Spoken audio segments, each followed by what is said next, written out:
চাঁপাইনবাবগঞ্জের শিবগঞ্জ উপজেলায় সাংবাদিকদের সঙ্গে মতবিনিময় সভা অনুষ্ঠিত হয়েছে। বাংলাদেশ জামায়াতে ইসলামী শিবগঞ্জ উপজেলা শাখার উদ্যোগে 24শে ডিসেম্বর বুধবার শিবগঞ্জ উপজেলা জামায়াত ইসলামীর কার্যালয়ে এ সভা অনুষ্ঠিত হয়। মতবিনিময় সভায় প্রধান অতিথি হিসেবে উপস্থিত ছিলেন বাংলাদেশ জামায়াতে ইসলামের কেন্দ্রীয় কর্মপরিষদ সদস্য ডক্টর মাওলানা কেরামত আলী।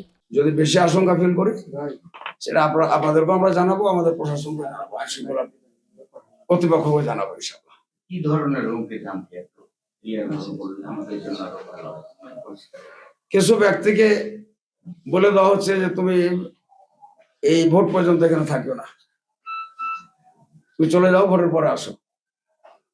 কিছু ব্যক্তিকে বলা হচ্ছে যে তুমি কোনোভাবেই ও আমার পক্ষে বা অমুকের পক্ষে কাজ করতে পারবে না। এগুলো আপনারা নিজেরাও খেয়াল করেন, দেখতে পাবেন আপনাদের কাছে। আমরা এগুলো ইন্টারেস্ট বলবো আপনাদের। যেমন ভোট তো আমরা মনে করি আমাদের দৃষ্টিতে, তাদেরও দৃষ্টিতে কিছু লোক তো বিএনপির সাথে ভোট করতে নেমে গেছে বা করছে, আমাদের সাথে আমাদের ভোটাররা কাজ করতেছে। এখন মাঝখানে যদি আমরা ধরি যে আওয়ামী লীগের লোকগুলো মাঝামাঝি আছে, আওয়ামী লীগের ভোটাররা তো দায়ী না, ভোটাররা তো সবাই সমান।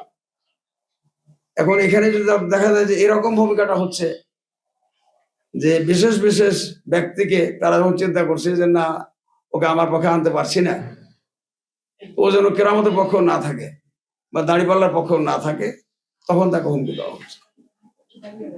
এ সময় উপস্থিত সাংবাদিকদের সঙ্গে দেশের চলমান রাজনৈতিক পরিস্থিতি, গণতন্ত্র, সুশাসন, সংবাদ মাধ্যমের দায়িত্ব ও ভূমিকা এবং আগামীর রাজনৈতিক কর্মসূচি নিয়ে খোলামেলা আলোচনা করা হয়। ওইসব ব্যক্তি কোনো আপনার সাথে ছিলাম, এখন আওয়ামী লীগ করছে। নিরপেক্ষ, সত্য প্রকাশে আপোষহীন।